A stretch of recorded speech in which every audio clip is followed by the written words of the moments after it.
Hey, Johnny Grube, mantraining.com. You know, I try to tell the stories of what men used to work and how they used to work, how physical they used to be, and this is just my era, okay? Even before me was way worse. But let me tell you a story. I had a kid early. So at 18 years old, I needed a good job. I was offered a job at $6.75 an hour, which was part-time. I had to drive 20-something miles, pay a toll to get that job. And I was able to work there as much as you wanted. You could work as long as you wanted, okay? You could work Monday through Sunday. You could work whenever you wanted. And there was no time and a half. It was straight time. So you could work 60 hours, but it was all straight time. My goal was to make $9.75 an hour, which was the starting pay for a full-time dock worker. And I think $11.75 was the top at that time. Well, my goal was to get in there and get that fucking $9.75 an hour. So I did what I had to do. I worked all the hours I could. Eventually get that fucking position. I get it. I get to my $11.75. You know, I'm working all the hours I fucking possibly can. You know, I want to buy a house and everything. I'm 24. I buy my own house. And then I want to make more money, and there's only a couple ways you can do that. And one of the ways was becoming a yard jockey, which is a guy that jockeys the trailers around door to door. And that paid $13.65 an hour, which wasn't bad money. Now, the union drivers were making more money at the other companies, but again, I chose this job. So I wanted to make more, so I had to become more. So I worked all the hours I could, and eventually I became a truck driver. Taught myself how to do it. I come in early, a couple hours on my own time, and practice. I was allowed to do that.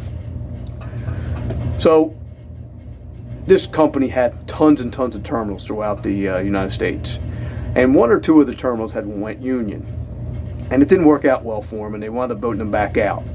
Well, when it came to us, the guys would come over. If the union guys would go across the street and they'd picket and stuff like that, and then some of our truck drivers would go over there and dock workers. And it got to the point where they were saying, hey, you want to, what about the union, this and that? I said, listen, man, I don't want no parts of the union, okay? I came in here, I knew the money they were going to pay me, and I accepted that. I need to work. I'm not fucking coming out here. I'm not doing any of that shit. I said, you know me. I've known you. I know what's going to happen, and you know what's going to happen. If I have to come to work and you try to fucking stop me, we're going to fight the whole fucking way through, okay? And you know it's going to fucking happen.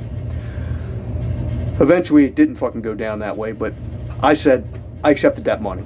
Okay, I wasn't going to fucking have anybody take up for me. Okay, if I wanted another job, I'd find another job. Eventually, I did find another fucking job. Okay, because time and a half, I wasn't getting any, or I wasn't getting any, actual extra pay other than the straight time. So I got lucky and I got another job, which paid time and a half after 8, which is also a non-union carrier, which I made more money, a lot more money.